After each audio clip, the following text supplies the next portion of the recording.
nother state. I'm trying to eat down a whole nother plate. Seem like my homies was stuck in the hood. I just told them be safe in the state. Welcome to the Black Miss Podcast. Welcome to the Black Miss Podcast. I'm your host, Too Black. This is a kind of a crossover episode. It's between myself and PhD candidate Adam McNeil out at Rutgers. He is a host of a podcast called New Books in African American Studies. Honestly, it's a part of a broader network, a New Books network, and different academics will host new books in different disciplines, but this one specifically focuses on African American studies. So sometimes he hosts episodes on there, and he was kind enough to have me on to talk about laundering Black rage. And many of you who follow this show are aware of laundering Black rage at this point. It's been out for I think 8 months or so now, which sounds crazy. But this is an interview. I appreciated it. Got to get deeper into the book. Got to really. He had some great questions got even caught me off guard a few times. So we're going to share this interview, and then for the rest, of the year and the rest of the month, we'll get back to our debunking of myths. This isn't really a myth. This is just sharing of that interview. I do want to thank everybody who has supported the book, who has bought the book, and more importantly, who has read the book. And even if you haven't bought the book, but you've read the book, I appreciate that as well. Um, I'm as many of you know, I'm not an academic. I'm not backed by any big names. I don't have a bunch of academic legends backing my book or activists or anything, but there's definitely been a lot of folks that, I've met through this process that have looked out, that have, booked us to come to their colleges and things of that nature. I definitely want to say I really appreciate everybody for that. Like I really mean that because it's not so many people write a book and they do two interviews to get tenure or something, and that's it. And I have no motivation to get tenure because I don't work in that space. So, and I know the book is not cheap. So I really appreciate the fact that people have tapped in. And I've seen the numbers. Haven't seen the final numbers. We've seen the numbers from Rutledge and the fact that this book is this expensive and it's not this, it comes from two non-big name authors who are not backed by anybody really, even within the Black radical space. We're not really getting a lot of play, from big names. So really appreciate the fact that people have still found a way to get to the book. And I appreciate all the people who have platformed us, who have done it, whatever they can to spread the word. I really appreciate that because we could not have done it without you. So for all the people that watch this show, just want to say that, and I'll continue to say that throughout the year.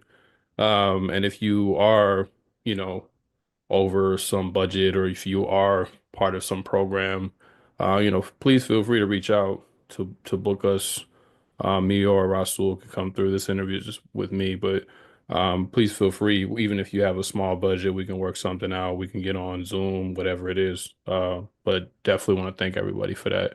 So again, this interview is just, again, I appreciated it. I don't share every interview or every podcast I do on our show, obviously, because some interviews I'm not even really that fond of, to be honest. But this one, I felt good about, and I appreciated the way the brother asked these questions. So definitely want to get into it. Real quick, I do want to shout out the few patrons who signed up since our last episode. Looks like we got Leo and Araya and and Adam Chandler. So definitely want to shout those three out. And if you haven't signed up for the Patreon, it's in the show notes. So please sign up. Other than that, I'm gonna get to it. I'm gonna leave a discount in the show notes for people if you want to purchase the book or reach out to me directly and I can get the book to you a little cheaper. Because I do have an author discount, so please reach out to me if you're looking to buy the physical book. And I've heard that the PDF is available in certain places. Uh, but other than that, we're gonna get into it. Appreciate it, and we'll be back.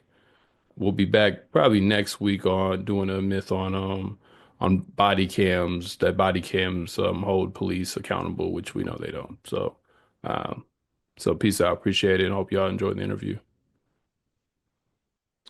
Welcome to New Books in African American Studies, a podcast on the New Books Network. I'm your host, Adam McNeil. On today's podcast, I'm joined by two black, co-author of Laundering Black Rage, The Washing of Black Death, People, Property, and Profits. Black is a poet, host of the Black Myths podcast, member of Black Alliance for Peace, and lead organizer for the Defense Committee to Free the Pendleton too. Welcome to the podcast, my brother. What's good? What's good? Thanks for having me on. Yeah, man. So we got a lot to get into in this podcast, man.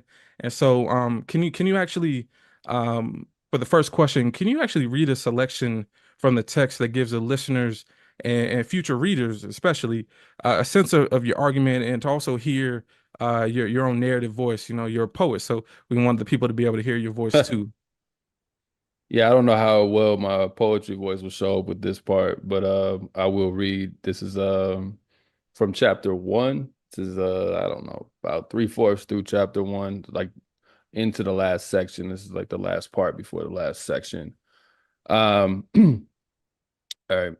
At its base, money laundering is the governing process of capitalism. Early stage merchant capitalists primitively accumulated wealth from quote unquote criminal activities via slavery, genocide, and dispossession. They invested their felonious profits into constructing a state of fronts to do the laundering / management of the land, people, and resources they stole. These fronts established necessary laundering institutions such as government, law, banking, commerce, education, tax collecting, and media, as well as the violent enforcement agencies of police and military, thereby creating a cash flow to conceal capitalist crimes, making their blood money appear clean.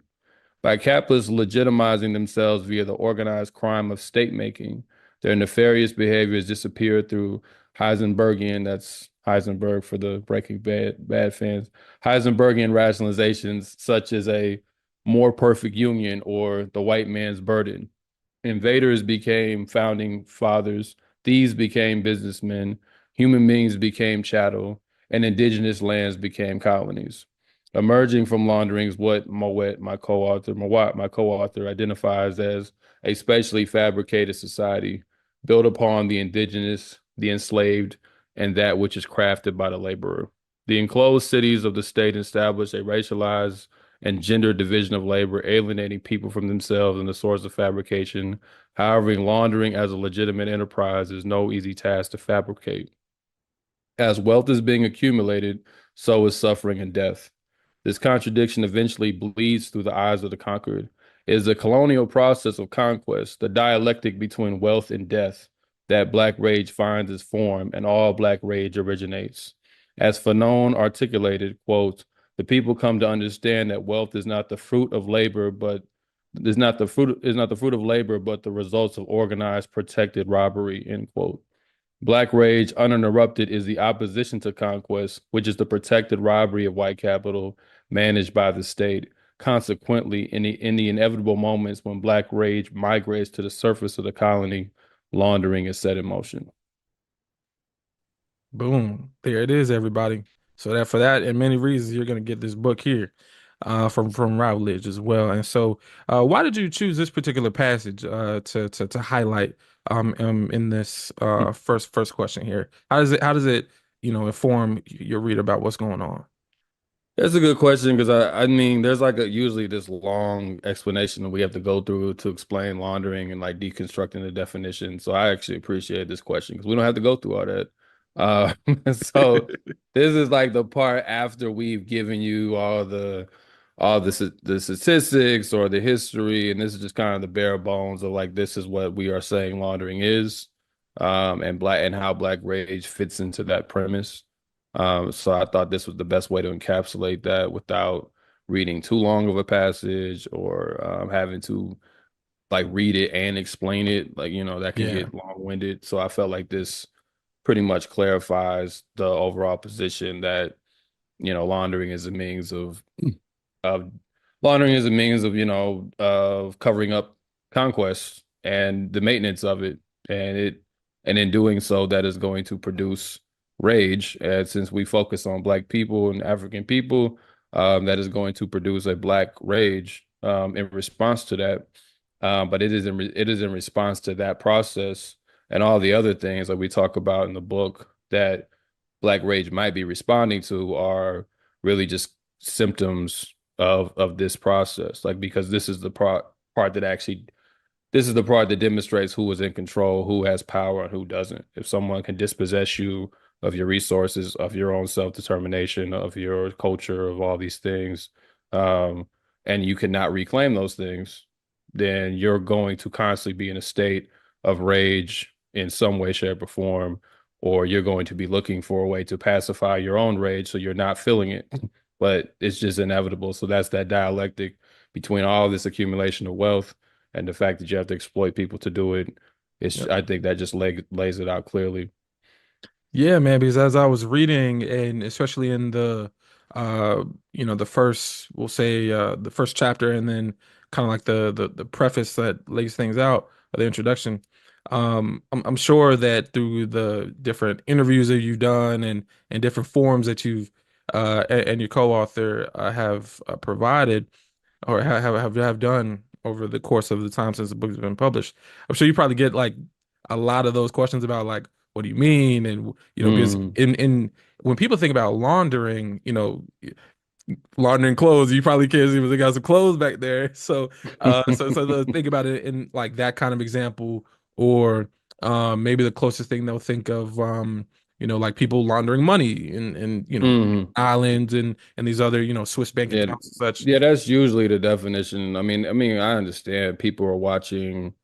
Like I even reference myself, Breaking Bad or Yeah. Ozarks or Narcos or whatever, show you watch where you see Hmm. the quote unquote criminals who convert their money. But I think converting, we as we call it in this section, I think was conquest capital. Hmm. And you're converting conquest into capital. You're converting conquest into civilization.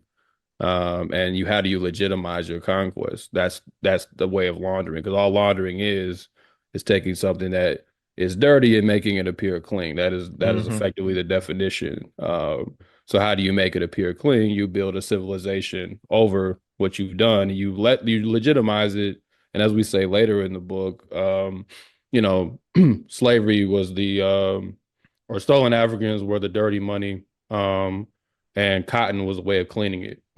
Right. Mm. So you can see it materially. It's not an Yeah. abstract concept.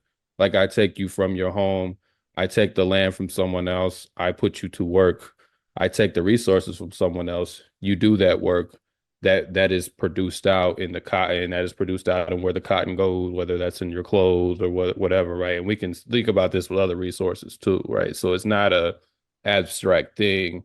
You like we say, conquest begets conquest. You can see how we quote Walter Rodney how the iron ore here and the chocolate here become or the sugar here becomes the chocolate factory there. Like so you take from Hmm. this country, that country, and it becomes a chocolate industry. And then it's converted over. And that consistently legitimizes it because then you just go and do it again, and you just Hmm. keep doing it. And then when that fades out, you find another way to do it because you never actually are paying people what they're worth. You're always extracting and exploiting. That's just the process of capitalism. Hmm. Amen to that, my brother. And so, for the next question, I'm actually interested to know, because laundering Black Rage, I'd come across prior to reading the book, through a series of essays in the late Glenn Ford's, I believe, Black Agenda report, if Hmm. I'm not mistaken. So, can you actually, because you were the single author, if I'm not mistaken, of those essays. So, can you actually tell us about the process of going from the essay to now a full-fledged book? Yeah, so to be totally honest, I had no interest in writing a book.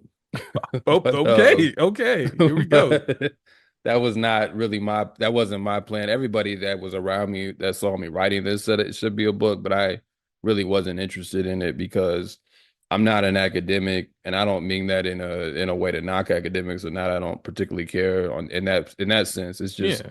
I don't have those connections. What I really mean by that, I don't know academic presses.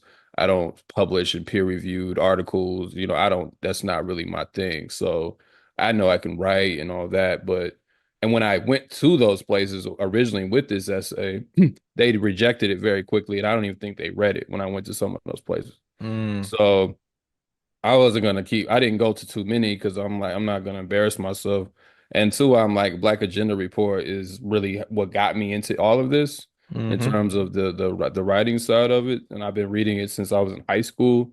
So I was like, it makes Wow. sense to just publish at the place where this all started, right? Like that's why I did it at Black Agenda Report, as opposed to trying to send it to a more, I guess, prestigious left-leaning place that, has all these politics. Black Agenda I'd already published there. I've had the pleasure and the privilege of being able to interview Glenn Ford before he passed. So I already, so it just made sense to do it there. But Rasul, my co-author, made a good point, and this might be answering the next question a little bit too, but he made a good point in terms of when you publish online, I mean, you've done it before, I'm sure, where stuff can disappear. They make a new website, the links don't work all of a Mm-hmm. sudden. So you put all this time, and I spent more time, honestly, writing the essay than I did writing the book. I spent a whole year to write the essays, spent spent a significant amount of time to write the book, but I had done so much work throughout that year that a lot of it I could just kind of like flesh out on paper. Mm-hmm. Um, so it would suck, even though Black Agenda Report thankfully is still standing, but it did, interestingly enough, get rated. They didn't get rated, but the site that hosts them, I believe that's in India, got raided, and Black Agenda Report was down for a period of time. They actually had to change it from blackagendareport.com to .org. It's now back up. So laundering black rage, it was, to his point, actually could have literally disappeared because this is a black radical website. It's already been tagged as being some kind of Russian bot, Mm-hmm. site as well. So it's already went through all these things. So he had a good point. Putting it in a book just gives it a larger life. It extends the life of the theory, and it also allows me, to flesh it out further. So that's where that was kind of the pitch. And then he had already written Geographies of Threat at and the Production of Violence with Rutledge. So he had already had a connection. It's actually a funny story where, well, it may not be funny, but we I wrote the book proposal, and I remember when I was talking to the publisher after they had read the proposal, they when they met with both of us, they were like, I just love reading Russell's writing, you know. Uh but, Oh, but yeah, damn. but I mean, I don't, it's not that deep, it's just funny to me. But Yeah. I'm just saying that's the world. And they were cool, but it was just kind of like they just assumed that he wrote it. Then in the peer reviews back, people were saying it was too academic, and that not one reviewer, I think it was reviewer number two, whoever you were, Oh was, man, yeah, was damn. saying that it's too academic, and that hopefully Two Blacks poetry can spruce it up. But again, I'm the one that wrote it, but they thought me as a poet could like make it sound fun or something. I don't know. Yeah. So that was interesting. And I, again, same thing with the book, or same thing, yeah, same thing with the book that I tried the articles. In this case, I pitched it to a few smaller presses. I won't name them because I'm not trying to call people out, but presses that, would claim to be much more radical than Rutledge. Mm-hmm. And I couldn't even get an email response. So it just shows you that, you don't have a certain name backing you.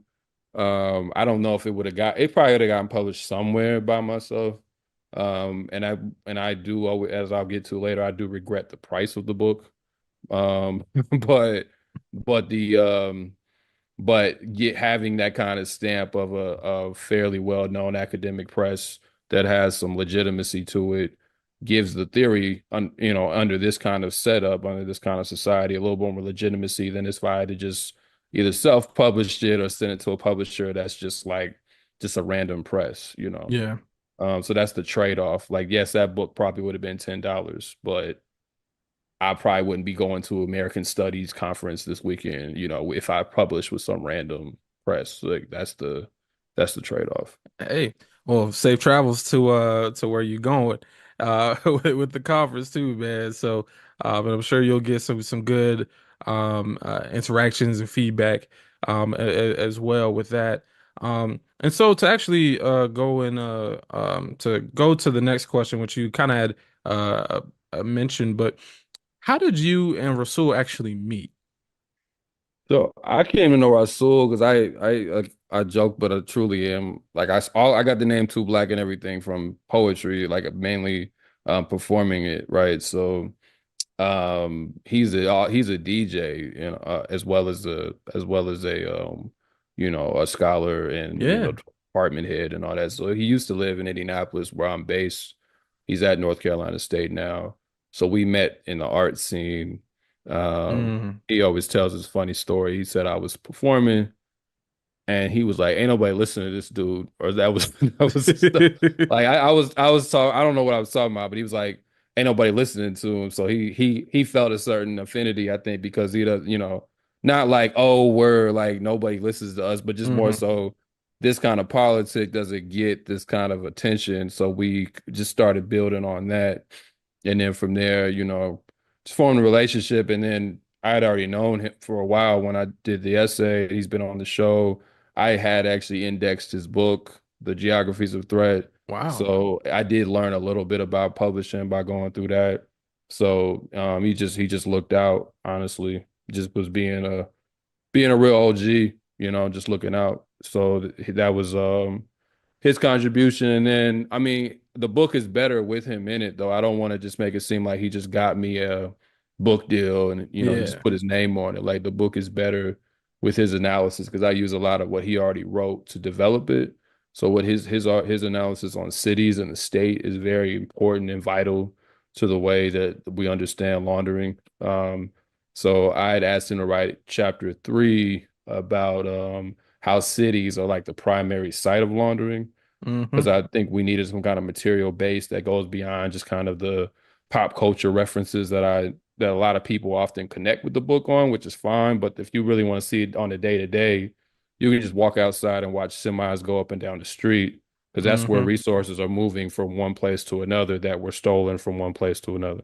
Yep. And that's where the labor of someone was exploited and is in that semi going from one place to another. That's the day to Mm. day part of it, right?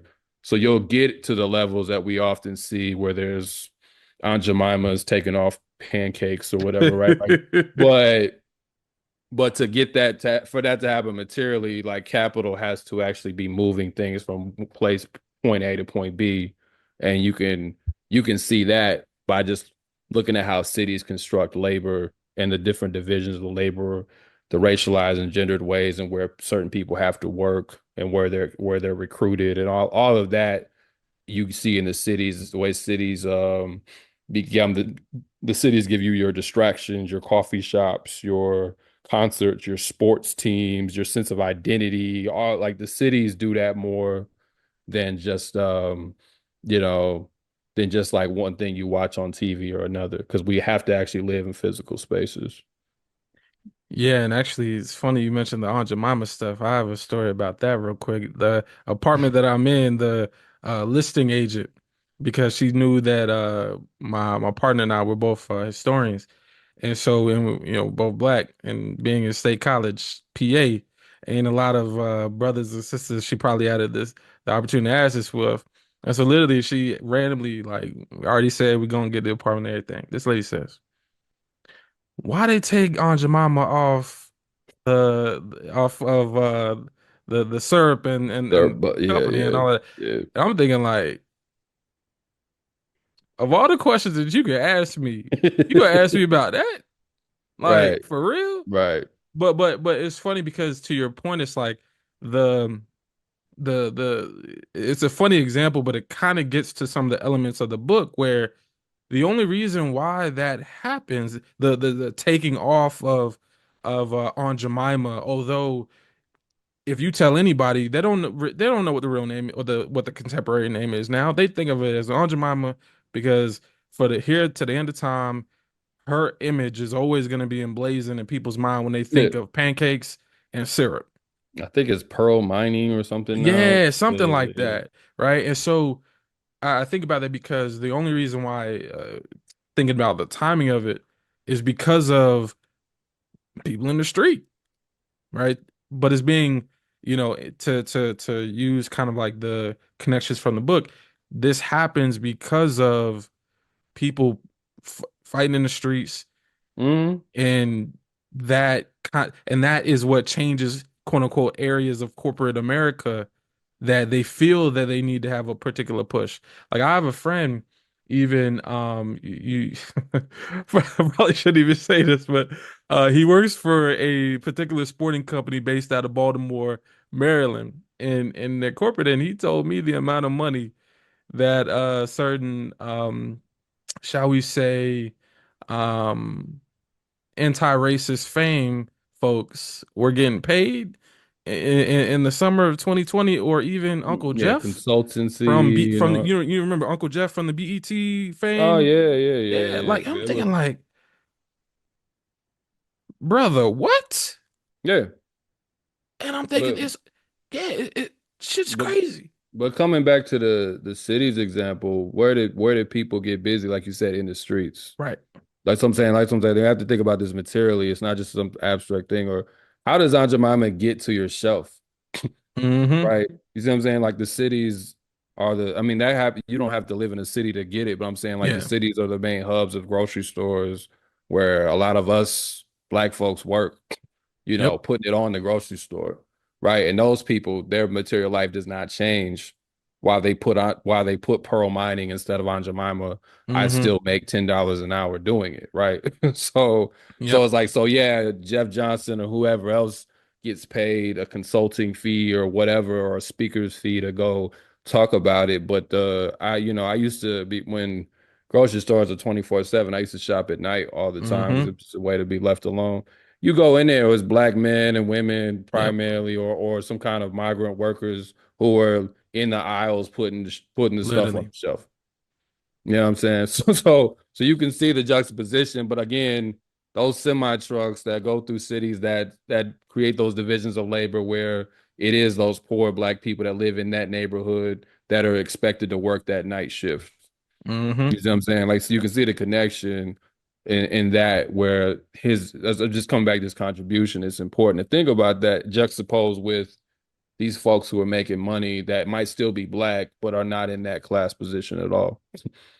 Yeah, man. And you use the example of the grocery store. When I was in my master's program in Boston, I worked for about 3 years almost in a Star Market in the deli. And to your point, it makes me think like literally almost every single person, by and large, men, mostly but not exclusively men, but especially like black and Latino men who are stocking the shelves from, Hmm. so when I clean up the deli around 11 o'clock, you see people in the break room, black guys and Hmm. Latino guys who are, a lot of them on their second jobs, Hmm. who have to, and it's crazy thinking about it, like they got the knee pads, they got all literally looking like they're like playing for the New England Patriots because they got all the, the gear on, but it's like when you got to do that labor, and these are not by and large young people. These are older, Yep. like probably like 40s at the youngest up. Yep. And it's crazy to think as well, just like you said about like the division of labor and stuff. So I'm thinking as we're talking, because it's like reading and listening to you even helps me to better think about like the context of my work. Like I remember this because, for those who might be listening to this in 2045, we're talking 6 days after the 2024 presidential election. I remember in 2016 when um the majority of the people in the deli were black and Latino, and maybe it's Cape Verde, and that racial background is a little interesting, but for the Yeah. most part, black and Latino.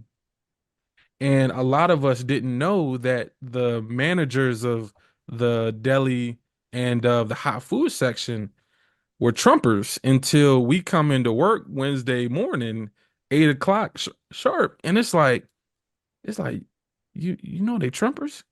I was like, it's white. The two of the few white guys that were working there, right, in that section, we found out that they Trumpers.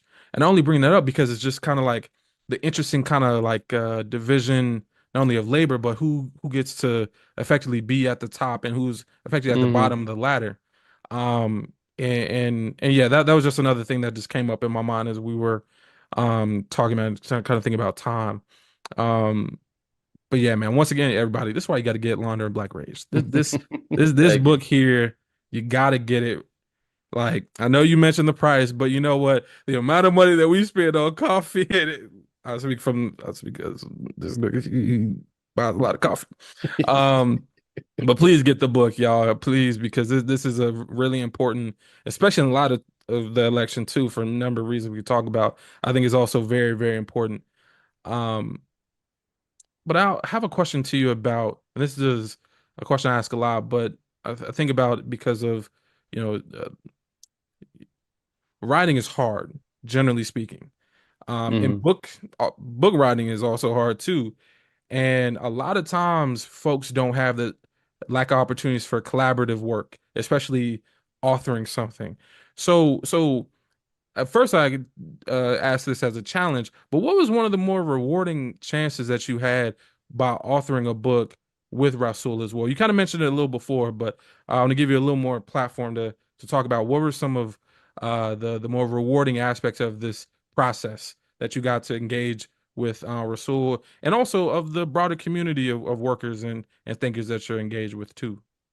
No, that's a good question, especially I guess I never really thought about the rewarding parts as much. Like the challenges, that's always the easier because I'm used Yeah, to switch it up a I little bit. I write about challenges all the time, so it's easier to think about that.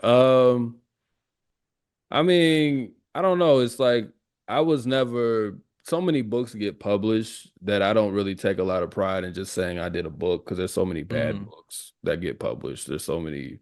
So just saying you're a published author, I think is kind of empty because it's like, okay, is it good? Does it for serve sure. any purpose? Does it help with anything, or did you just publish to say you published, right? So Hmm. that's not very rewarding sometimes, and it's honestly kind of odd because you kind of you're not once you write, you're done. So it's not like other things where you're still doing it. Unless you're doing an interview, you're not writing the book anymore. So it's kind of like Hmm. for me at least, it's like it's over in a weird way. Like I have done it. So I'm not thinking about, oh, I published a book. Um, but at the same time, I think it's more the most rewarding part is just like rewarding all the people who poured into me.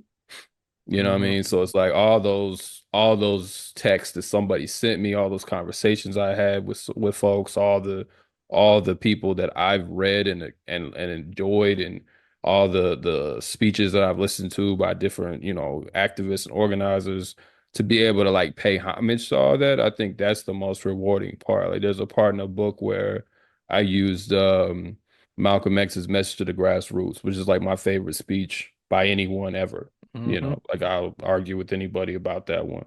But I remember hearing that when I was in college and being like dumbfounded, with particularly the part where he talks about the March on Washington was a farce on Washington and it was like Hmm. co-opted. And I was like, but I never knew I was going to do anything with it. And I always remember thinking I always wanted to go back and like see if I could find everything he said in that speech to see if it was true, Hmm. and I was wanted to basically like citate the whole thing. So to be able to like go through and look up what he said and find more information, like that was a dream come true. I never thought I would do it, but when you know how it is when you're writing often, especially when you're up against a time or like a Hmm. deadline, you only have so many words. You're also thinking about what do I already know that can kind of prove my point because I don't have a million years to go read all these other new books. Now, I Yeah, did read new books, but I'm just saying there's also that part where, stuff gets tight and you're like, okay, what's the cleanest way to get to this point that I'm trying to for get sure. to? Right. And then I can learn out of that because I learned more from that speech than I had learned before. Because usually I just listen to it. I've looked it up a few times, but I had never studied everything he said in that speech that extensively. That's just one example. But there's so many other authors in the book I got to cite. I got to read their work differently. I got to give credit to my podcast, Yep. and all the people who were essential in pushing me on that. Even again, just writing with Rasul been very important in my development as a scholar, as a thinker. So for me, it was that. It was just, being able to just all the people that said it should be a book that I said earlier, I didn't even want to make a book. So I was able to, it's rewarding that all those people, whether dead or alive, were rewarded more. I think that's for me the part that I, just off the top of my head, that I think I would feel the most. Good, man. Well, all those people, if you can hear it, you heard Brother Black. He's showing you love. You know who you are. We don't got to use no names. You know who you are. Plus, you probably in the acknowledgments anyway, so you probably already Probably. read it. So, Yeah. shout out to all of them too. And also shout out to Dr. CBS because I ain't gonna lie, that she's one of my favorite people. She's when I tell you my podcasting career changed after she'll laugh when I say this. She lambasted me at the African American Intellectual History Society. It was a while ago. I know AHS is a little so fire, so this was a minute ago. But I think back in 2019 at the University of Michigan, we were she had listened to me interview folks. We are just sitting at a table, just bunch of us, like maybe 12 or 11, whatever. I'm on the other side from where she is, so I'm just talking to my man. And she just like lambasted me, man. You be long-winded, man. You need to be tight with your questions and all of that, man. You just a rambler, man. And I'm thinking like, first of all, you know who I am. That's that in and of itself. I was like, oh, this is Dr. CBS. Like, it's crazy. But then and then from there, after I picked my ego up off the ground, I was like, we cool. So like, and then I ended up working with her and Jody Dean, doing some assistant work for them for their for the book project. Organized Fight So Win. yeah, organized fight win. There we go. Mm. Um, She's actually how I heard about this podcast. oh really? Yeah, yeah, yeah. Oh, dang. Well, Yeah. man, Dr. CBS even more, man. Shout out to you and Wayne State and Dr. Layla Brown as well.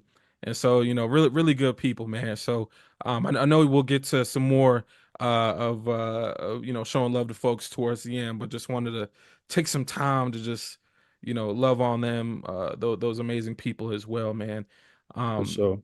yeah, man. And so going back inside the book, one of the parts that I found fascinating because um I wasn't sure, having, read the title and then reading some of the stuff on the back, you're not necessarily sure what's going to be inside of the book.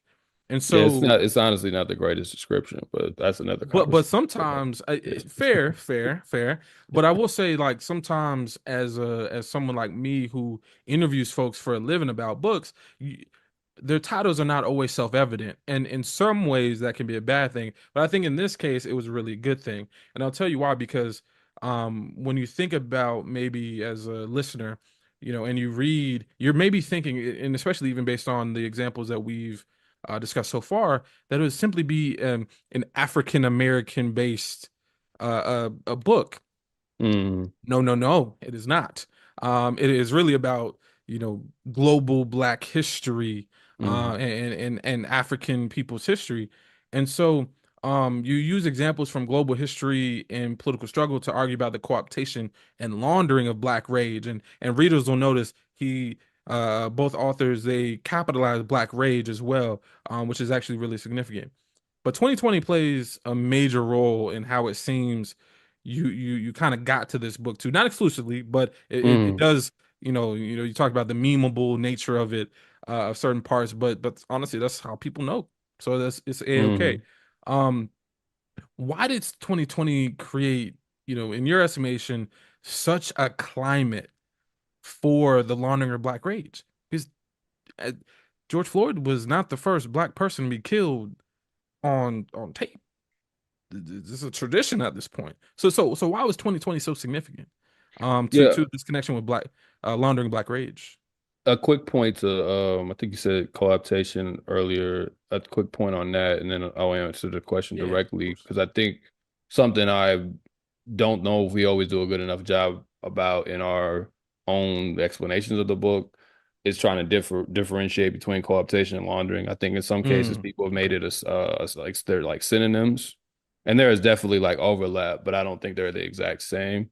So often when people say co-optation, it's about what's being done. So where like they co-opted Black Lives Matter, or they co-opted we don't really say who they is. It's just they co-opted Yeah. something, or the state co-opted this, and it's not that that doesn't happen, but it's usually co-optation that speaks about something very intentional, which for us Hmm. laundering gets past intention.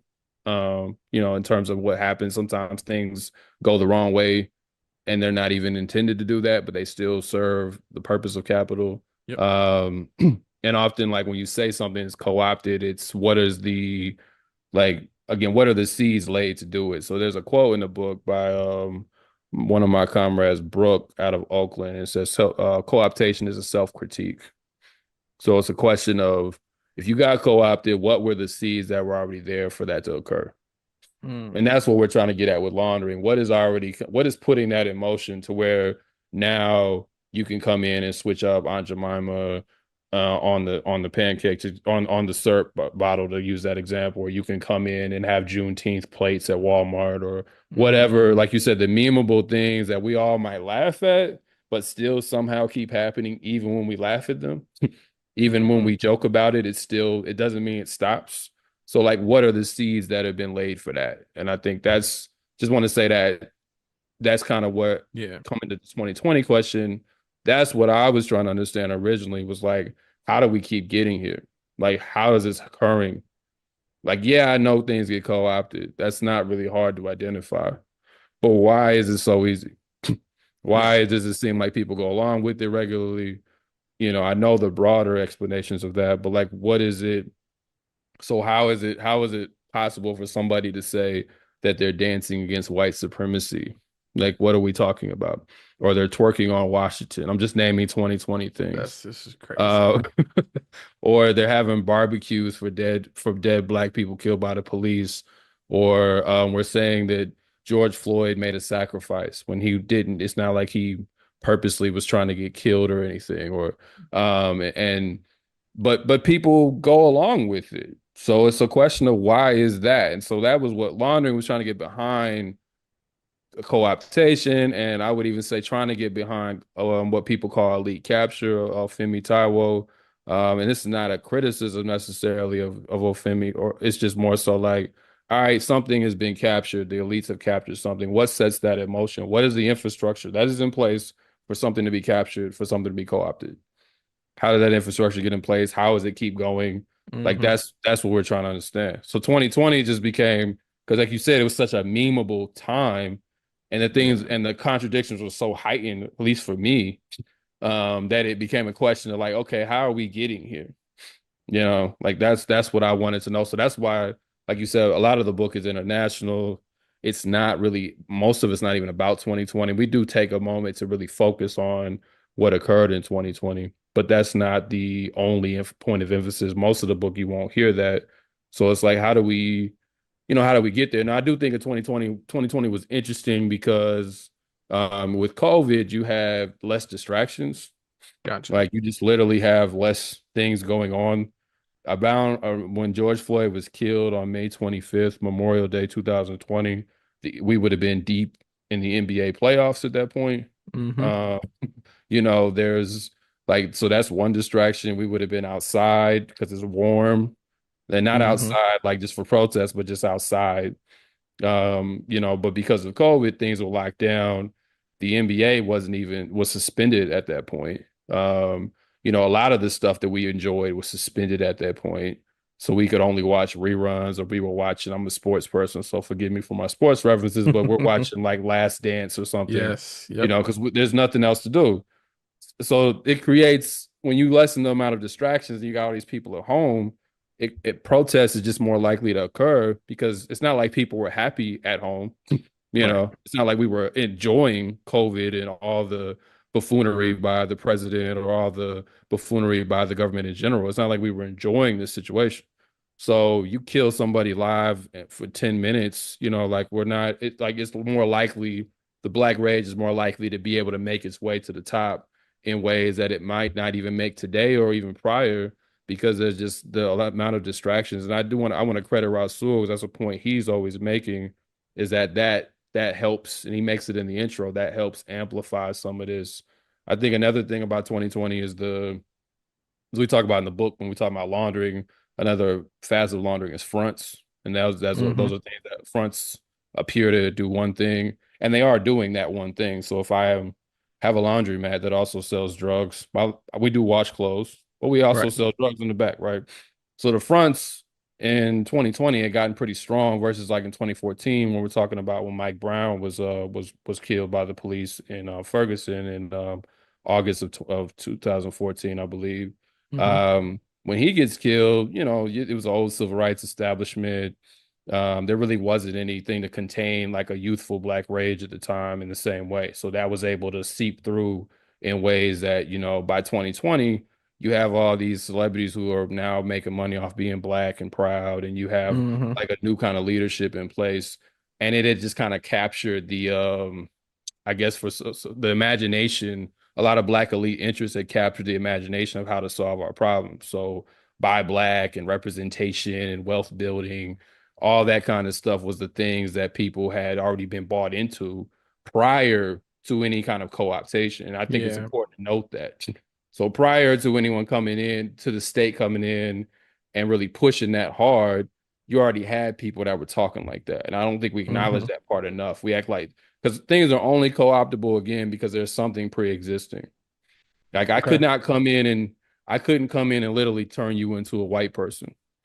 There's nothing pre-existing to do that. Yeah. Like literally, I don't mean like culturally. I mean like literally just make you white. There's nothing like I couldn't do it. Yep. Right. So I would have to take advantage of something that's kind of already you, play off those contradictions, and then I would be able to co-opt. I can't co-opt something that's too strong one way. I just can't Hmm. do it. So there has to be some other things existing there, and those things already existed. So when 2020 came around, it was easy to just play off of those contradictions, and it led in a direction where more money goes to the police, despite more people getting killed by the police, where there's a largest transfer of wealth in a generation, of that when they passed that COVID bill, $4 trillion was given away to the to the wealthiest people. Hmm. All that happens, in the same year. All this transfer of money to, like you were saying, these consultants and all these we'll get to Black Wall Street and all that, Yeah. black business. We talk about in that same chapter of how black business saw a 2,400% increase in searches on Yelp and Which is crazy. 232% rise in ratings on black businesses and Yelp. So this is where Hmm. a lot of energy got pushed, despite the fact that the overall black condition did not improve. Now there Hmm. was stuff like abolition and things of that nature that arose as a bit of a counter, but it wasn't able to counter the direction that things were going, where black capitalism largely became the solution to someone getting killed by the police, which was my original question: is how do we go from that? Hmm. That's what I'm trying to understand as too is the conversion. You Yeah. get killed by the police, neck gets stepped on. Now we're saying buy black. That doesn't make any sense to me. It doesn't seem to Hmm. resolve. Those things hardly seem to have anything to do with each other. But people were gleeful about this. Like this Yeah. was not like maybe people like you and me were like, nah, but we're like haters on the sidelines. But most of the people were gleeful about this stuff. Even the people we would maybe call radical were gleeful about these things. This was not stuff that was getting a lot of pushback.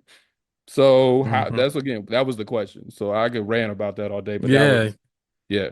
Yeah. And to your point, like it just makes you think, like you even see the examples of black bookstores who had books that, were purchased but never got picked up. And so they have this, it actually hurt a lot of businesses, black, Mhm. black bookstores, for example.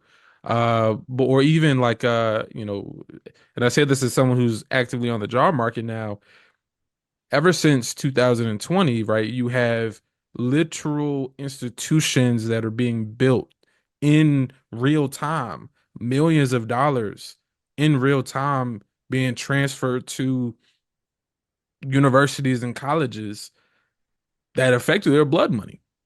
A Mhm. lot of a lot of black, not only black, but a lot of black people ended up getting jobs that they currently still hold in Yeah. 2024 going into 25 that for no other reason than Ahmaud Arbery, Breonna Taylor, and George Floyd, And and everybody and in the street. the subsequent rage, because like we also said in the book, the black people get killed every day, and most of the Right, time there's no rage in response to it beyond the immediate people related to that person, like their right. family or their friends or something like that. There's no, and that includes by the killed by the police. Mm-hmm. No response. But when there's, so there's not even really any extra surplus profits being made off of it. Like it's just regular, everyday things. But when Mm-hmm. so the rage becomes the activating ingredient that then brings all that extra capital into the streets, Mm-hmm. right? Because how many people can we know the police kill over 1,000 people a year, and that's just mainly by gun. I think if you do stats about other ways they kill, it's even higher. And then around 250 to 300 ish, depending on a given year, are black. Mm-hmm. How many names could we name every year? We'd be lucky if we could name two. Yeah. I mean, 2020, we had like three. And then one of those wasn't even a police, it was a white vigilantes, Maud Mm-hmm. Arbery. We could name like three primarily. There are others like we talk about in our book, like Dre John Reed and stuff, but there was like three that had gotten like national attention primarily. Mm-hmm. Maybe four if you talk about Blake, Right. that like after Floyd that got killed, but primarily three, and that's a high year. Mm-hmm. So I'm saying most of the time when we get killed, it's nothing. But when the rage actually hits, then it has a way of activating all these other forces. So we show in the book, there's a study, I don't have the name of it in front of Yeah. me, but a study that shows from 2012 to 2020, they deal with high profile police killings or but done by white vigilantes. And in both cases, they found that after those killings or murders by the police, more the companies that make police equipment and make police infrastructure, they see a stock rise every time. There's a Mm-hmm. chart in the book that shows it, and the highest rise in rates of profits they got were in 2020, over $1 billion. Wow. So you're talking about people make the equipment, so that's why there was a push for like body cams and all that Yeah. stuff, because there's money to be made in that. So there's money to be made in the quote unquote co-optation that people might be calling it. Again, I think it's much further than that. And there's also money to be made in the repression, Mm-hmm. right? Whether it's in the equipment, and there's also just opportunities, even if it's not just money. So there's opportunities for, the more repressive party. When that's debatable who's the more repressive party, Yeah. but the more overtly repressive party, like the Republican Party, to come out and they can get more energy and raise money off the fact that you got to go stop all these raging black people on the streets. Mm-hmm. They can get voted into office on that conception that you got to stop all this madness and chaos and lawlessness, right? So Mm-hmm. black rage is very essential in activating a lot of different forces throughout the society. It's not the only rage. We're not saying that, but it is often a guiding point to see other connections.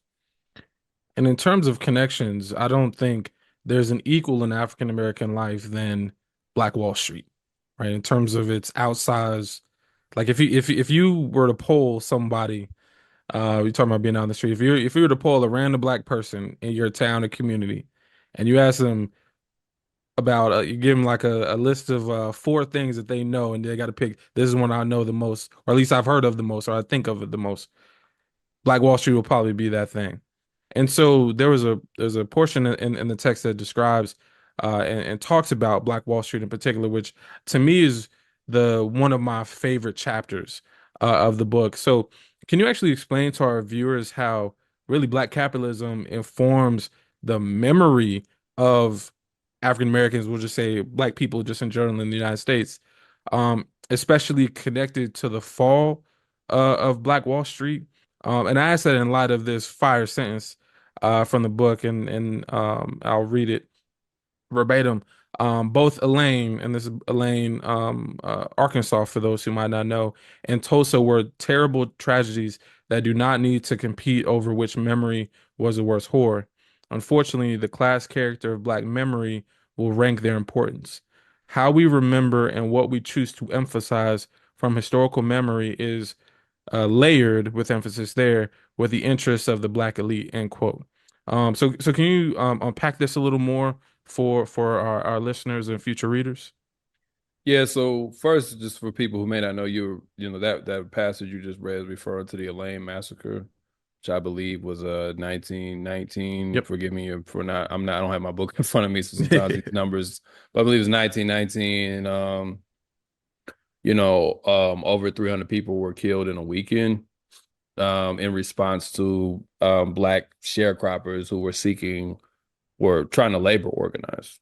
Hmm. And Lane, Arkansas is much smaller per capita population than Tulsa.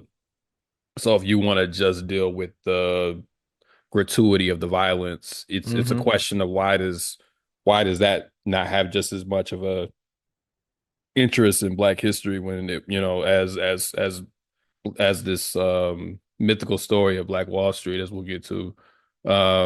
So it's just so when we come back to that, it's that's why I'm saying there's a class base here because the story of Black Wall Street, I'll get to the what actually how it actually went down. But the story of Black Wall Street is this idea that there was this place that Black people had all these businesses and owned all this wealth and were living autonomously to themselves. And these white people got mad and they burned down this autonomous Black space because they were jealous of the space. And, so it becomes this kind of reference point. And I get why I am sympathetic to why people like cling to this story, but it becomes this reference point to what could have been had white people left this alone, right? You know, like, had we left this alone, we could have had this, we could have done this elsewhere, but and it also becomes this thing where black people were allowed to just practice capitalism. We would have our own businesses and we would have our own freedoms and but it just totally negates the period of this is 1921. And I always say to people, you wouldn't want to live in what the actual neighborhood was today. Like you wouldn't want to live there. And so with that point being said, it's just mainly a myth, and we've done and this is where talking about my podcast this is where the podcast had made play a major role because this was Hmm. originally a myth that Hmm. we did on the podcast. It was that Black Wall Street was self-sustaining was the myth, and in doing that, I found out just by reading the actual Tulsa Massacre report that this was not really what it was hyped up to be. And it's not about trying to bust myths just to piss people off, but it just wasn't that. So just deal with the day of first before we get into the broader like economy of it.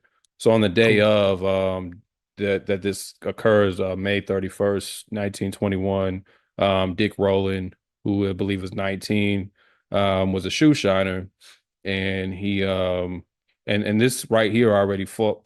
The Black Wall Street myth already kind of falls apart because why if we have this mythical Black Wakanda, why is he shoe shining white people? Like that already falls apart right there. So then he needs to use the bathroom. But again, he does not work for these mythical black business, so he has to go across the street because then this is during a very highly segregated era. So he has to go across the street to another building that is registered for colored people to use the bathroom in because he cannot use the bathroom in the place that he works. So once again, if this is a black utopia, why are you shoe shining one? And it's not a knock on him. I'm just trying to get people to think about the context of the myth. Why are you shoe shining one? Two, why do you have to go to another building to use the damn bathroom? Yep. Right? Like that's not autonomous. There's no self-determination in that. And he's not an outlier. That's how a lot of black people worked at that time. So then he gets on the elevator to go upstairs to use the bathroom. And at the time, elevators were operated by people because the technology wasn't as advanced. And the person that was operating the elevator was a white girl named Sarah Page, and she was 17 at the time. And then this is where the whole they hear this there's this supposedly this scream that no one ever really proved in any documentation I've read, and then they claim that he raped her. There's no evidence of it. They, as in the white folks of the city, claim that he raped her. Then it goes to the newspaper, Negro nabs white girl. That's the headline. He's taken downtown to the jail, and the white folks rally around the jail to lynch him. So about I think 75 black men come downtown. Don't quote me on the number. I have to check the book. But black veterans come downtown in trucks to with weapons to check on Dick Rowland. They come downtown once. They tell the police they can help them out against this mob that's outside the prison or outside the jail. And they come down again, and there's an actual like the guns go off and there's a fight. And then that is when the white folks go from we're going to just kill Dick Rowland to we're going to kill all of them because these Negroes had the audacity to resist. So please explain to me what that has to do with black capitalism. You see what I'm saying? Like, Yeah, so definitely. that's just dealing with this. That's just the story itself. So then we get to the actual like statistics, and we find out that this is quoted in the report. 95% of Negro residents in the Black Belt lived in poorly constructed frame homes without conveniences and on the streets, and streets were unpaved and where the drainage was all surface. And then they go on later to say that most of those black people worked for white employers because it was an oil industry there, and most of the black people just worked in the service industry for the people who worked in the oil industry. Most of them worked for white folks.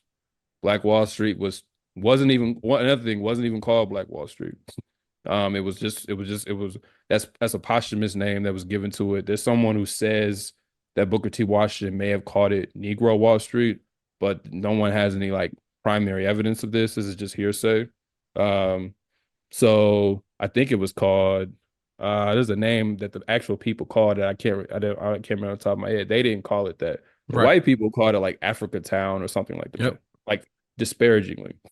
So they didn't even call it that. So so we know the massacre occurs, and what happens is horrible. Those people deserve reparations. I'm not in any way trying to lessen or take the focus off of what happened. The massacre is horrible, and honestly, the numbers is probably more people died than over Yep. 300. I do like to always note though that in those 300 people, they were not all black because we took some of them with us because this Hmm. was a story of resistance, right? But the evidence shows that most of the people lived in substandard housing. Most of the people didn't own their homes, so they couldn't even claim insurance on the destruction of their homes. There was Damn. only a small class of black people who could even get any money back because they did not own their homes. Hmm. Um, and Black Wall Street was rebuilt again in the same context where most of the black people did not have this epic amount of wealth. So yes, there was a black business district. There's black business districts in a lot of segregated neighborhoods Hmm. in the early 1900s. So I'm not trying to take away from what they were able to achieve, but this idea that there was this place, it doesn't even make any sense. So a lot of those black businesses that were benefiting because they had a corner on the market because those black people were not allowed to shop anywhere else. So you had a corner on the consumers that come into your store because you're the only place they can go. And that's Hmm. effectively all black capitalism has ever been was the market was not catering to black people. So some, petty bourgeois black businesses sprung up and they were able to make some money off of those black folks because they had a monopoly on the market. Hmm. But so that's why we see black businesses actually dying off and becoming less and less like smaller and smaller and having very little impact on the economy because more and more the markets have opened up for black consumers, so they don't go to black businesses other than in certain industries like they used to. And we lay all this Right. out in the chapter in terms of just the lunacy of black capitalism and the numbers just don't make sense. Like we lay out how effectively Walmart in 1 year makes more revenue Yeah. than all black businesses put together. Which is crazy when you think And about it's it. not even close either. It's like Yeah. almost double what all black businesses produce in revenue in 1 year. Walmart makes more as a business by itself. Yeah. And then that really puts into focus like there's not enough you as an individual don't have enough money to go to an individual or collective of black businesses to try to prop them up, because at the end of the day, you have this conglomerate where the majority of your black, like in the community, like, I've lived in a couple small towns, and it's not a lie when people say that Walmart on a non-football weekend, on a non-football Friday, could be the most popping place in your town. And if there are black people around, there's black people working there. you know what I'm saying, or they're driving trucks to deliver goods for Walmart, for example. Um, but then also with your point specifically about Black Wall Street makes you then think about Tulsa in 2024 gets to benefit from the anniversary, right? And black Hmm. people and not just black people, but largely black people almost coming as like a pilgrimage is not the right word to use, but That's uh how it's advertised, though. yeah, it's almost like a pilgrimage to come Yeah. see your history, Black Wall Street. I even my partner, her dad went there as well, and I think might have gotten a shirt, you know what I'm saying? So it's just kind of like, It's a folklore to it, yeah, man. but And it's then the just Watchmen, and you talk about the Watchmen as The well in terms Watchmen of is what theatrical. made, yeah, the Watchmen is how white folks come to know it, and even some black folks even as Hmm. well. I mean, I had heard about it in passing for years, but Yeah. but it became even more popular after the Watchmen because they did a whole episode on it. There was another show that was on HBO Hmm. that did an episode on it. I cannot remember off the top of my head, but Oh, Lovecraft Country. yeah, Lovecraft Country. We have a picture in the book where they did something on it on the Equalizer, not the movie, but the TV show with Queen Hmm. Latifah, Which LeBron. on the side note, which is crazy. Like you have a picture of her, Queen Latifah, I think Jada Pinkett Smith, who's Hmm. like a guest star on that whatever the episode is. And when you think about the grand scheme of things, what? Yeah, It also kind of think about like UNITY from like 30 years ago and kind of thinking about how like the change over time in terms of maybe some of the things that she was talking about back then, you know what I'm saying? Uh but yeah, man, when I read that part, I was like, because I knew about the Watchmen part, but I did not realize how kind of insidious kind of like the in this case corporate media had kind of been able to bring it right and in a way kind of defang it in a way too about like, okay, why did all these black people die yeah, or were murdered, I should say, you know what I'm yeah. saying, like, It became more about this black capitalist utopia, and it's just like it's just not what it was. Even if you are a black capitalist, what? Well, fine, whatever. I'm not, but that's neither here nor there. It's like it's just that's not really what it was. So, but it became, yeah, we have. It was interesting because I had written an essay about this, but I remember I criticized my own essay. I didn't feel like I did enough background on it. Why exactly is this even a thing? So I did more research to just look up stuff. And one of the things I did keep was how we looked at Google Trends, and the two Black Wall Street had never been Googled more than it ever more. It had been Googled more in 2020 than it had ever been Googled. Buy Black had wow. been Googled in 2020 more than it had ever been Googled. Black business had been Googled in 2020 more than it had ever been Googled. So at the height of like, Black rage is like people Googling Black business. Right. So, Damn. so you can find a Damn. pretty strong correlation there, that all of this is people are thinking of this as some kind of solution. Then you looked at the areas. That was something I did. I looked more closely at like where were these searches coming from? Atlanta area, DC area. That's where some of the primary places that it was coming from. And anyone knows about those areas, and the Atlanta likes to tell you about this Black Mecca. Yep. And Killer Mike actually, I think, referred to, and I'll get to Killer Mike, referred to referred to Atlanta as Wakanda. Yeah. And then Killer Mike, what does Killer Mike do? He goes and starts the Greenwood Bank, Hmm. where 40 million of that money came from I believe Chase, Which is but it was crazy. what was a Greenwood banking app or something like that. So, and Bank of America and JP Morgan Chase and all those are the people that he got his money because he ain't got that kind of money to Right. just throw up capital like that, right? So it's like the black bank was being funded by, white capital, and then what has came of that bank? Hmm. Nothing. No black wealth has been created by this. So I'm just saying, my if I sound enraged, this song always gets me going. But like But because I just find its story to be ridiculous when you actually look at the facts.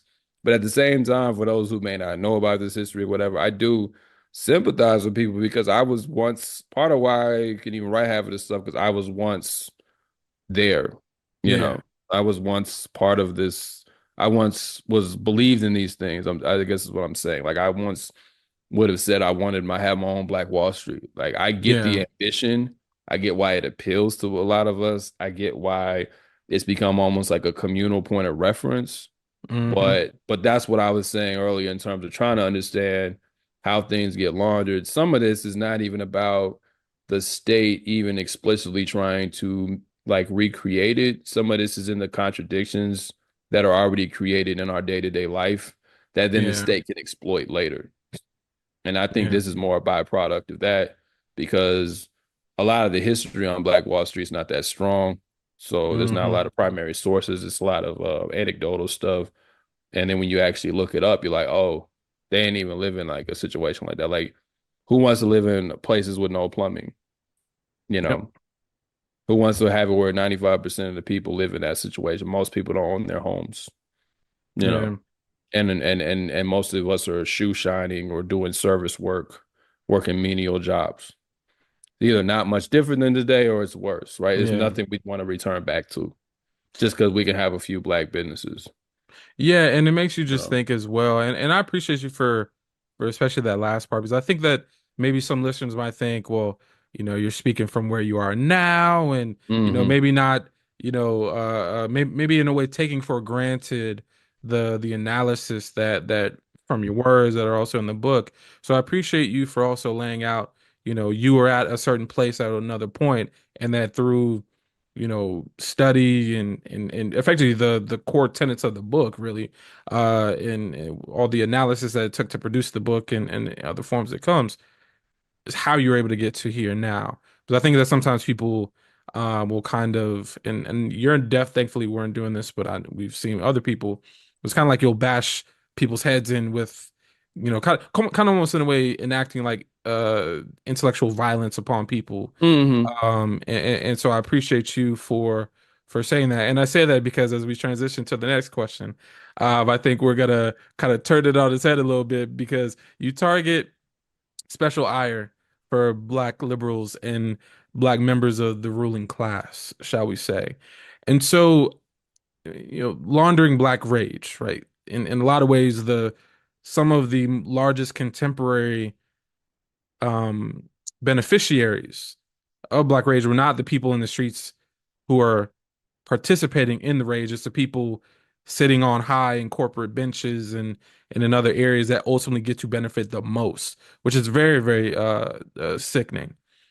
But to you kind of thinking about this book, why do you think so many black people willfully and willingly become in a way, and you talk about this in your book, become shrills for the state, and the state meaning not just, and this is where we take it the global for the broader book, right? Because it's not just in the United States, but why do you think people do it? Like it willfully, we'll just say willingly, right? Because I know we mentioned before, sometimes people don't do it with a thought in mind that they're doing it intentionally. But for those who intentionally do it, why do you think they do it? Oh, sorry, I was looking for a passage. Yeah, yeah, no, I got you. I got But you. I heard your question though.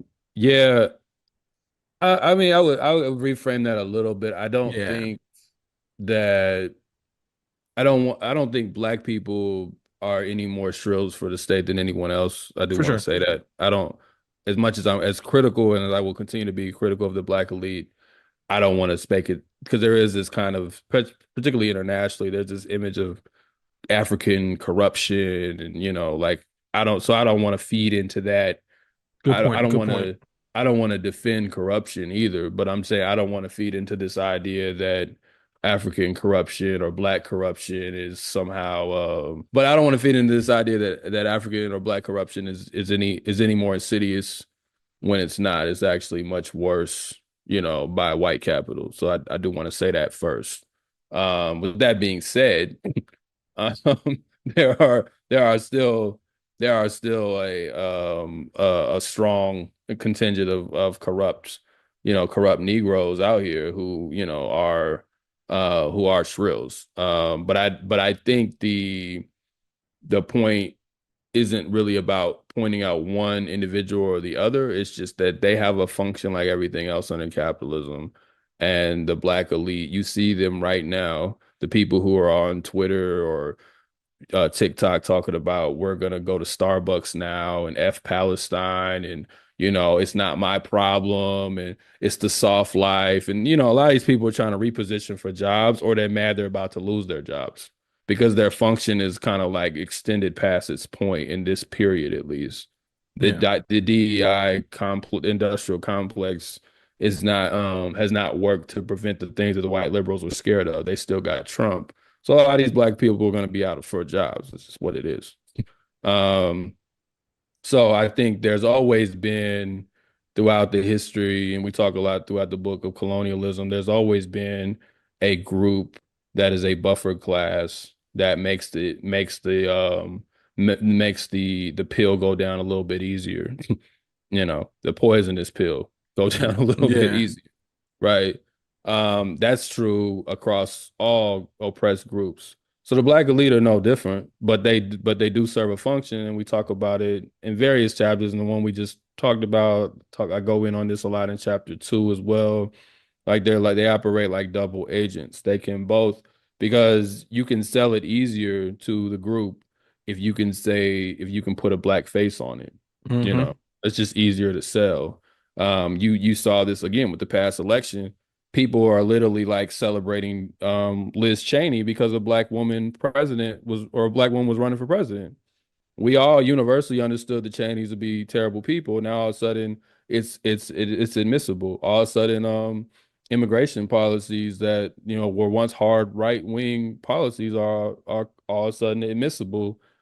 Because it's a black woman and we're trying to fight fascism, even though they're trying to co-opt fascism, right? Like that's the Mm-hmm. so we see that if you can get us to endorse something it does have an effect, like us as the elite group and endorse something, it does have an effect. So when we talk about in the book, we talk about the distinction between like the rage of the black elite and the rage of the masses. And I used Bell Hooks. She makes a distinction between what's called narcissistic rage and and militant rage. And narcissistic rage is this rage of the black elite that you see right now that you didn't vote to protect me, I'm out of a job, I'm not going to be safe, I don't feel comfortable, it's very self-interested. This is the narcissistic, that's why Mm-hmm. she used the term narcissistic. It's not really worried about people outside of their orbit, which would particularly be their class or their income bracket or something. Not to say those class and income is synonymous, but like Yeah. those are the people that they're concerned about. So they often are mad that there's not enough black people in the room because that's a job for them. They often are mad that there's not enough black people in this or that. And some of them, to be fair, I think do mean well because they just don't have an analysis that goes beyond that kind of understanding. So they're just like, we need more black people in this room, blah, blah, blah, blah, blah. The masses of the rage of the masses isn't again, black rage isn't perfect or pure or anything. Mm-hmm. Rage Mm-hmm. of the masses has its own contradictions too, but it at least has a more recognition of other people beyond myself. Yeah. Um, and it wants material conditions to change. It has more of a potential for material conditions to change because it is people who are coming from very limited material conditions anyway. We're Mm-hmm. not being bribed through the laundering in the same way that these people are. We're not gonna, like you were saying earlier, we're not gonna, when George Floyd gets killed, these aren't the people who are gonna get the jobs. They're just gonna be the next George Floyd, Right. you know? So there's a sense of that kind of rage is what scares the state. But so the point is to try to placate the narcissistic rage and make that seem like that's the militant rage, and then get people to back that. And the black elite just play a very essential role in moving people towards that. So going back to what we said, they killed George Floyd, but we're Googling black business, Mm-hmm. and we think if we can build wealth, we can not get shot. So like I think we said in chapter 6, it's effectively how can you buy the next George Floyd out of a chokehold? Like that's what you're trying to do. as opposed to ending the chokehold, like how maybe we can buy our way out of it. Yeah. Maybe we can create enough, wealth to do it. And again, I don't want to totally, as much as I disagree with that perspective, I just want people to be honest about it. That's Yeah. what you believe. That's what you believe. That's how you think it needs to be fixed because we're not facing great conditions here. So I get people try all kinds of solutions. So I'm not trying to impose my like Marxist, communist, Black Pan-Africanist view on everyone. You do what you want to do. I would suggest you take that route, but still, we need to be honest about that's effectively what a lot of this stuff is doing. You're trying to like recreate things or put yourself in a position where capital won't come from you. And that inevitably leads to you just trying to escape the bottom, but accepting that there's going to be a bottom somewhere. We're just trying to liberate people from the bottom. You know, Mm-hmm. how many Mm-hmm. people can we liberate from the bottom? That's effectively the at best that's the black elite program. Even when they mean well, how many people can we liberate from the bottom?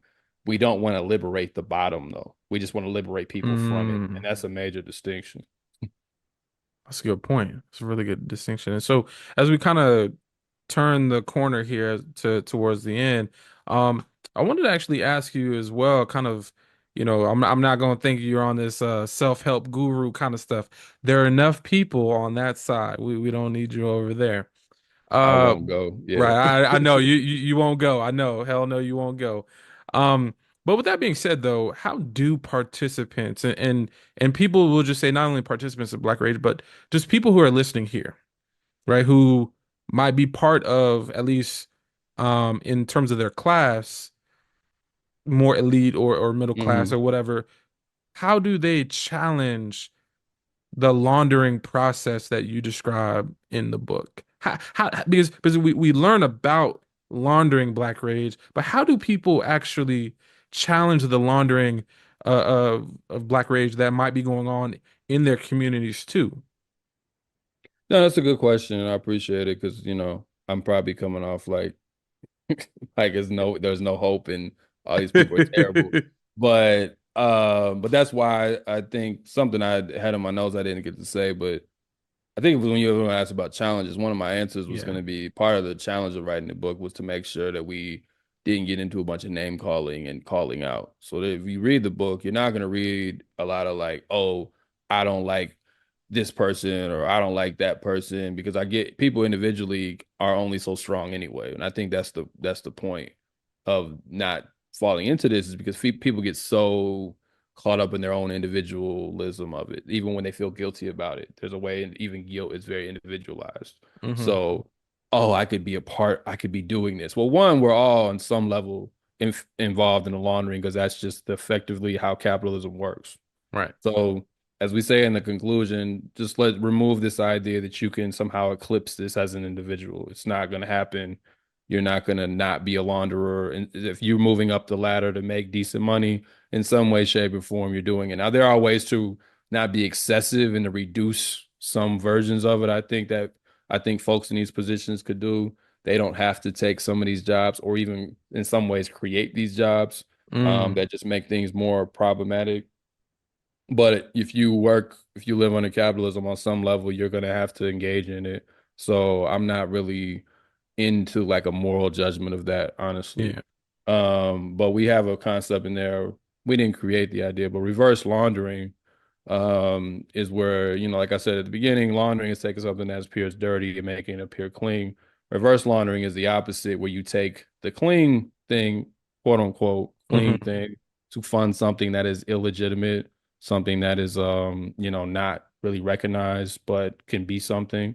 Um Now that can go two different ways. We talk about negative examples of that, like when the Yeah. United States used you like went under the table, even on the government side, went under the table and sold guns to Iran, and then used the money from Iran that the guns that they made, use the money from the guns that they sold to Iran to then fund wars and dirty wars in Nicaragua to kill off the communists, or even when they sold, they let the anti-Sandinistas sell crack and cocaine in Hmm. the United States and use that money to fund the war down to fund the Contras, down in Hmm. down in Nicaragua.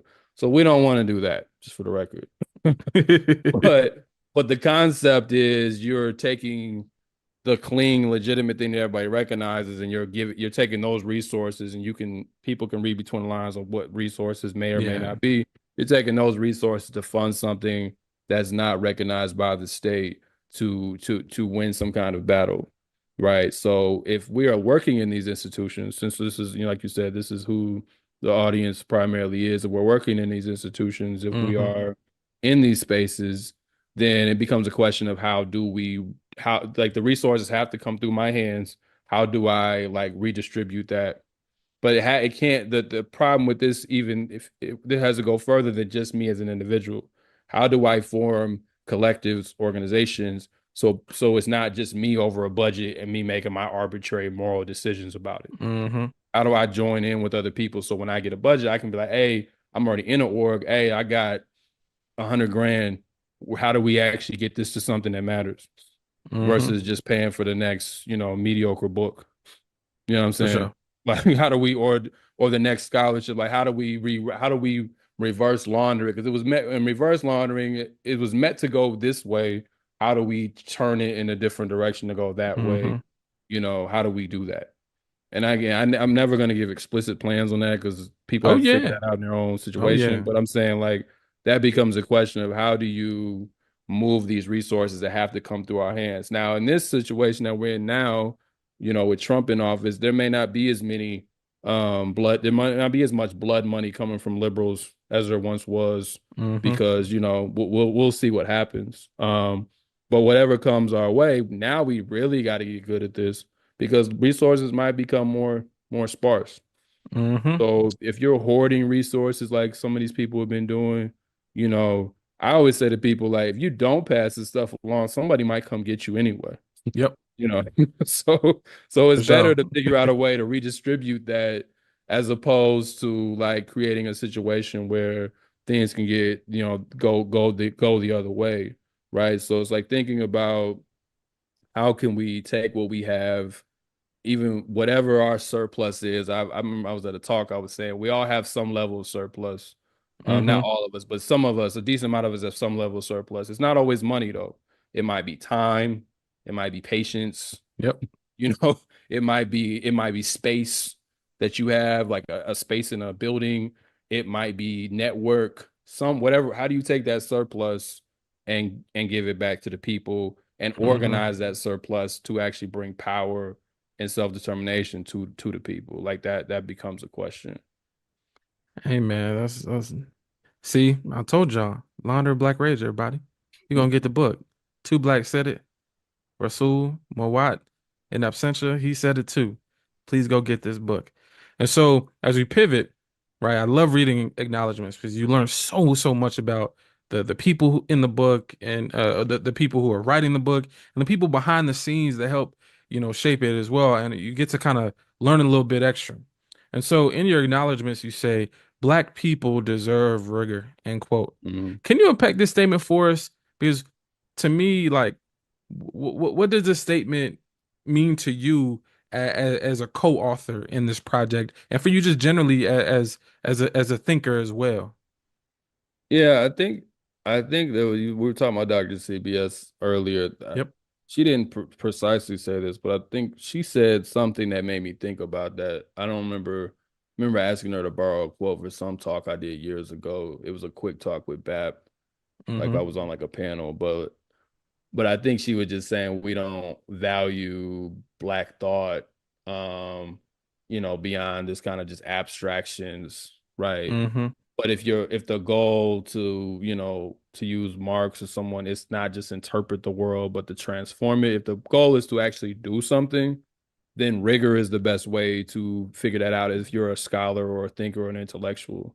If you want to get lost in the clouds, it's okay to not make everything hardline material. I'm not saying that, but at the end of the day, like people need the right information and the right analysis to do something. Like Mm-hmm. that's that like to do something about their current conditions. So Black people deserve rigor more than we deserve just to be put on a pedestal to feel good. So like even with Mm-hmm. Black Wall Street, I understand the appeal.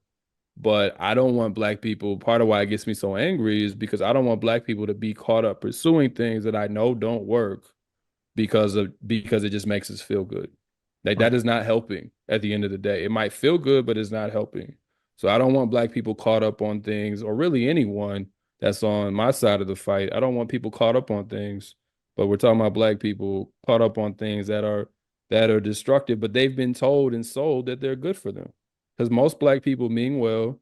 Most black people are trying to figure out the situation. Even the people, even some of the elites that I make fun of, well, most people are trying to figure stuff out. And if you, as a scholar and a thinker, you have a lot of control over what you produce, and you actually get to a point where people want to listen to you and take you seriously, and you're out here peddling nonsense for whatever you got going on, like that is harmful. I think you said earlier intellectual violence or something. Hmm. Like that is just as much intellectually violent as me just being a smug elitist and talking down to people. That's not cool either, but it's also terrible to give people bad information, to give people bad analysis because you didn't want to do the work, because you benefit from it, whatever it is. Like black people deserve rigor, just like we deserve all the other things people say we deserve, love, care, Yep. all we deserve rigor. We deserve somebody because rigor implies care. It means I took my time to study this the best I could to give you the best analysis I can come up with, even if it's not perfect or whatever, it means you took Hmm. your time to give that to someone. We deserve that. We don't deserve warmed over, regurgitated stuff. I Hmm. think even in the intellectual world, a lot of black studies, I'm not a black studies like trained scholar or anything, but from the stuff I read, becomes a lot of regurgitated stuff, and people don't take us seriously. And a lot of Right. times we're not taking ourselves seriously enough, so you have people who don't want to take a line on stuff. You have people who don't want to come out and speak on certain things. I even think about with Ta-Nehisi Coates. I know people Oh can yeah. criticize him one way or the other, but the fact that he even came out and said anything about Palestine gave some of these black scholars and black thinkers and influencers space to say because they weren't going to say nothing because they were scared to talk about it. Hmm. So I'm saying like that means there's no rigor on that side. So, Yeah. so you have people who are in positions where they're talking about all this abstract stuff or they're talking about stuff that's not really relevant, because they know that might be their pet project. But at the end of the Yeah. day, like we are in a real situation, and the black scholar and the black thinker is supposed to be the intellectual arm of the movement. That's how I was raised. As we're talking about Black Agenda Report and all that. That's how we understand it. So you give people an analysis, whether they like it or not, that they can act on, that they can do something with. If Mm. I'm not doing that for you, then why am I writing anything? Why am I talking? And bro, like that makes me think too, like, you know, a lot of times, and I say this as someone who's part of the publishing industry as in the media space, and kind of thinking about what are some of those kind of trendy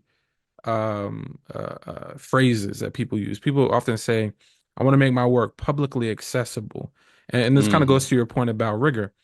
And to your point, like there is a middle ground between not being so abstract that like barely Right. anybody can understand you. And like at the end of the day, like people deserve rigor. And so the understanding of us, right? Remember Dr. CBS mentioned this in connection to um, the Association for the Study of African American Life and History of Solid, and how she and Dr. CBS come and get me if I'm narrating this incorrectly. Please come hit me up. You know where to find me in my emails, but and on social. But I remember her saying something to the tune of people come to this black institutional intellectual space and just send raggedy stuff, Yeah. right? And it's Yeah. like if they go to the American Historical Association or these more these white institutional spaces, that's when they come prim and proper. That's when they come Hmm. on time. That's Hmm. when they do. But it's like in front of us, it's kind of like you give us kind of like, it's in a way to your point about black people deserve rigor, not only in the work but also how you approach that. You Yeah. you shouldn't just Do come, you take yeah, us seriously as an audience, as a subject? right, Like, do you take us seriously? Yeah, like and a lot of us, I mean, I'm not saying all of us, but there is a Yeah. decent amount of us that we just don't. And I don't, and again, it's not just an individual thing. I just think it's the way it's kind of way we've come to understand black folks. Like black folks are not in general expected to be taken seriously about anything. Hmm. So it's no coincidence that we're not taken seriously in a what's supposed to be a serious field, right? Like black people are not considered, you know, like you think again using sports, like the black quarterback thing, like it's a part of where they're not considered thinkers or something, and they've Hmm. had to fight Hmm. to overcome that, right? You're a runner, you can't really process the defense, right? Right. Like so that's there's always a intellectual deficiency that we're that we get branded with, and we don't have one, but we're branded with that, and sometimes that does become internalized, and it's Hmm. structurally incentivized in that way too, where if you can, I don't know if I can cuss on here, you can Yeah, BS, yeah, yeah, yeah. oh damn, it's probably better I'm not cussing, but but you can bullshit the this little black thing because there's not as many resources tied to it. There may not be Hmm. as much prestige tied to it. But yeah, if you go to the big place, like that could be a career maker. So, Right. and that's how we get all these Negro whisperers, right? These people who want to Hmm. be interpreters for white folks because there's more prestige in explaining how black people feel than there is in like studying how we feel and actually coming to an analysis of that. Like there's just more prestige in it. That's why I was saying earlier when I couldn't get published, I tried like maybe one or two places. I was like, you know what? I'm gonna go home. Why am I dealing with these folks anyway? I'm gonna go to Hmm. Black Agenda Report. Why am I dealing with these folks anyway? Oh You know, yeah. so it's just like, And I'm sure even yeah. the circulation that you got, less about the quantity, but the quality, like the people that Hmm. you want to read your stuff, to engage your work, and to push you intellectually, like seems like you got Yeah. it. I don't regret Yeah. any. The only thing I regret is the price. Like, but other than that, I don't regret Yeah. anything. I don't regret anything because yeah, I always say I'm always just I'm talking to black folks. Everybody else is allowed to listen. Yeah. There But we I'm go. talking to black people. I'm There not we go. on like I will let it can be used for different things. I remember when I first thought about laundering, I was like I could probably just leave black people out of it, and I could easily have just talked about capitalism as laundering and Hmm. went into white spaces, and they would have probably ate that up and never even brought black rage into part of it. I Hmm. don't think that's as strong of an analysis either, but I'm just saying like if it's just about making waves, but no, I'm talking to us because I don't that's where I start. I'm never just limiting it to us because I obviously understand capitalism and imperialism is not just oppressing black folks, but that's who I'm Hmm. talking to primarily, you Yeah, know. man. Like so yeah, I don't so yeah, we deserve rigor. I think it's part of the last point. I know I've been rambling on this question, No, no, you but good. um part of the book I don't I don't think we're the only book for the record what I'm about to say, but I don't see enough books that try to wrestle with black and like particularly in the American context that Hmm. try to wrestle with the black condition within the political economy. I always feel like when I read, not always, but often when I read stuff about black folks, it feels like we're on a different track somewhere else. Hmm.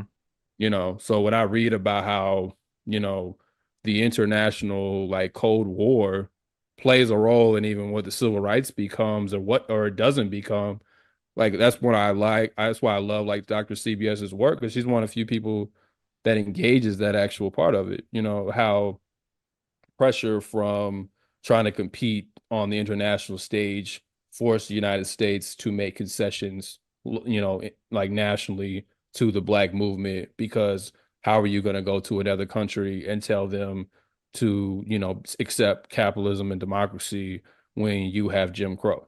So they Hmm. understood that there had to be, some trade-off, right? Um, but we'll often hear about the civil rights movement on any documentaries, anything. And it's like none of that stuff ever existed. The rest of the world didn't even really matter. Until Right. Dr. King said something about Vietnam, there wasn't anything outside of the border at all. you know.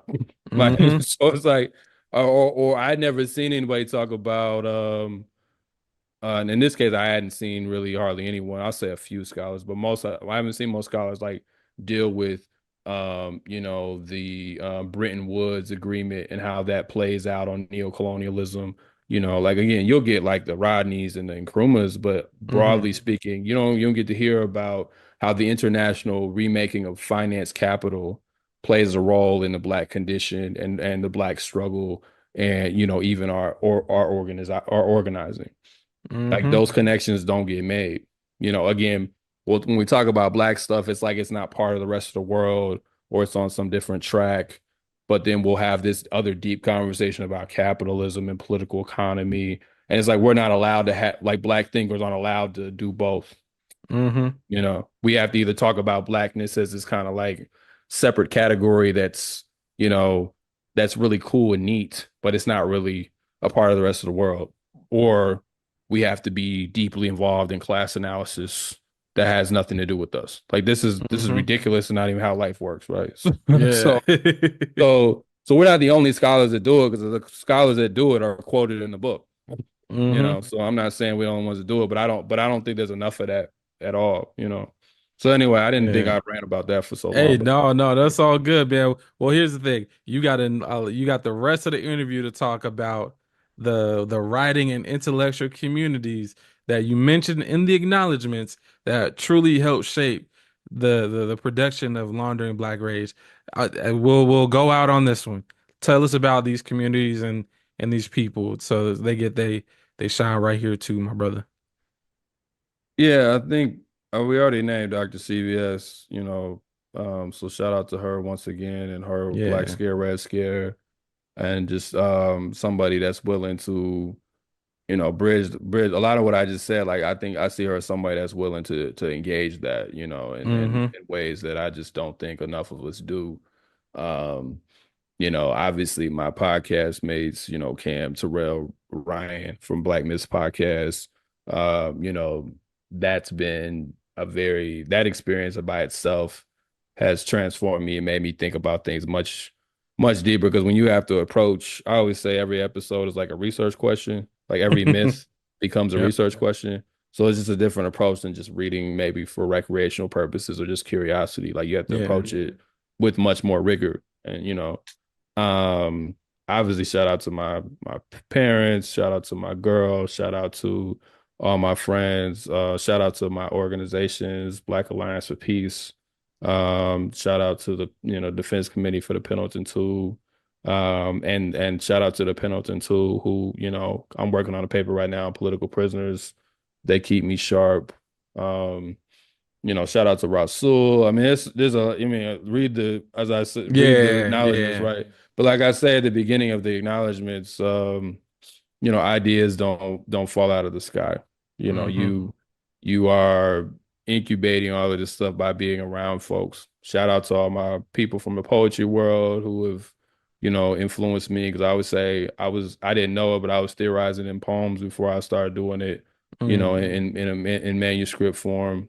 So shout out to all them because again, we're never thinking in silos. I don't know how much I would even be able to produce if I just thought of things on my own. So many people, when you're writing, you tell them where your head is at this current moment and what Yeah. you're thinking about and what you're wrestling with, and they are sounding boards, or they might help you figure it out. So even if they didn't write a single word, they help you. They tell you if you don't know, I don't know what you're talking about. So you go back and try to clarify it, right? So none of this is just like, that's the contradiction of writing anything is people think like, oh, you're just this great thinker by yourself, but it's like it's the community that you're in that helps produce those thoughts. Like otherwise, being on Black Liberation Media, formerly known as Black Power Media, all these things like really help you. Black Agenda Report, Glenn Ford, Margaret Kimberly, all those folks, like you don't get there,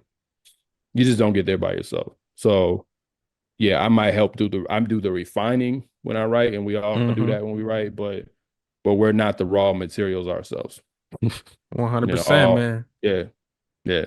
100%. And so, once again, y'all, we have had the amazing opportunity to have Two Black, co-author of Laundering Black Rage, The Washing of Black Death, People, Property, and Profits. And he's also been on to also represent the co-author team along with Rasul Mawad from North Carolina State University. And I'm your host of New Books in African American Studies, a podcast on the New Books Network. Until next time, y'all, over and out. Okay. Fresh out the plane in a whole nother state. I'm trying to eat down a whole nother plate. Seem like my homies was stuck in